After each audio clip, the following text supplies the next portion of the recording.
158,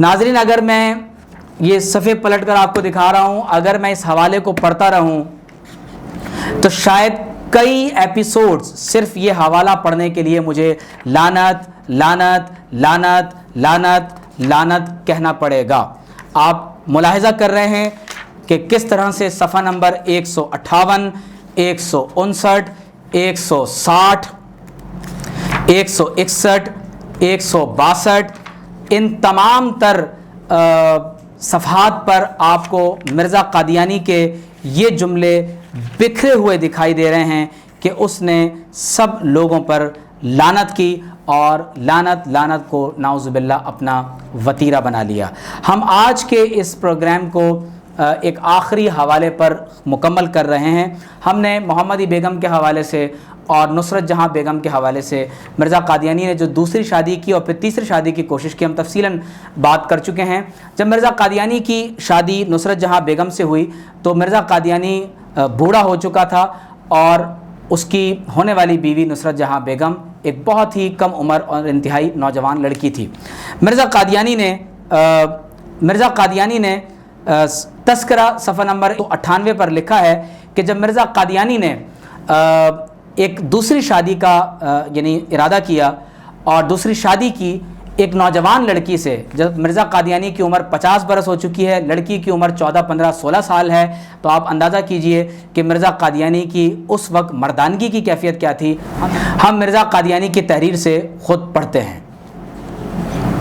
نومبر 1884 ایک ابتلا مجھ کو اس شادی کے وقت پیش یہ آیا کہ بباعث اس کے کہ میرا دل اور دماغ سخت کمزور تھا اور میں بہت سے امراض کا نشانہ رہ چکا تھا، میری حالت مردمی کل عدم تھی، یعنی میں نامرد تھا اور گویا کہ مرد ہی نہ تھا، اور پیرانہ سالی کے رنگ میں میری زندگی تھی۔ اس لیے میری اس شادی پر میرے بعض دوستوں نے افسوس کیا کہ آپ بباعث سخت کمزوری کے اس لائق نہ تھے۔ ناظرین آپ نے ملاحظہ کیا کہ مرزا قادیانی اپنی دوسری شادی کے وقت نامرد تھا۔ اس نے خود لکھا کہ میری حالت مردمی کالعدم تھی، لیکن تعجب کی بات یہ ہے کہ اس کے باوجود مرزا قادیانی کے ہاں روحانی تعلق کی بنا پر اس عورت سے 10 اولادیں پیدا ہوئیں، 5 بیٹے اور 5 بیٹیاں۔ میں اب اس بارے میں مزید تفصیل میں نہیں جانا چاہوں گا، ناظرین خود سمجھدار ہیں، اللہ تبارک و تعالی سب کو ہدایت عطا فرمائے۔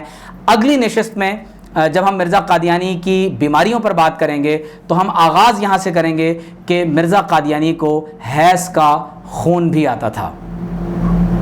جی ہاں ناظرین، آپ نے میری بات کو درست سنا، مرزا قادیانی نے اس بات کو خود تحریر کیا کہ اس کو حیض کا خون آتا تھا اور وہ حیض کا خون اس سے بعد میں منقطع ہو گیا۔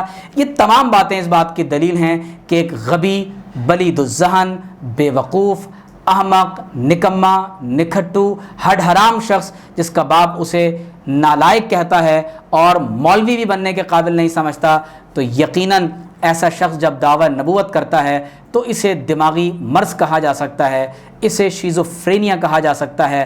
اور جب وہ خود یہ اعتراف کر رہا ہے کہ میں انگریزوں کا ایجنٹ ہوں، انگریزوں کا قدیم وفادار ہوں، تو یقیناً یہ تمام تر حوالہ جات پڑھنے کے بعد کسی بھی ذی شعور انسان کے بارے میں باشعور ہونے کا یعنی یقین نہیں کیا جا سکتا کہ وہ مرزا قادیانی کو نعوذ باللہ من ذالک جھوٹا نبی تسلیم کریں۔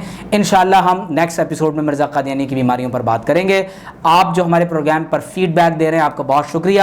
میری گزارش یہ ہے کہ آپ اس پروگرام کو ضرور لائک کیجئے اور اس کو تمام دوست احباب کے ساتھ شیئر کیجئے تاکہ زیادہ سے زیادہ یہ پیغام آپ تمام دوستوں تک پہنچ سکے۔ آپ تمام احباب کا بہت شکریہ۔ اگر آپ نے ابھی تک ہمارا یوٹیوب چینل لائک نہیں کیا تو اسے ضرور سبسکرائب کیجئے، بیل آئیکن کو دبانا آپ نہ بھولیے، ہمارے فیس بک پیج کو ضرور لائک کیجئے تاکہ تسلسل کے ساتھ یہ تمام پروگرامز آپ کو ملتے رہیں۔ السلام علیکم ورحمۃ اللہ وبرکاتہ۔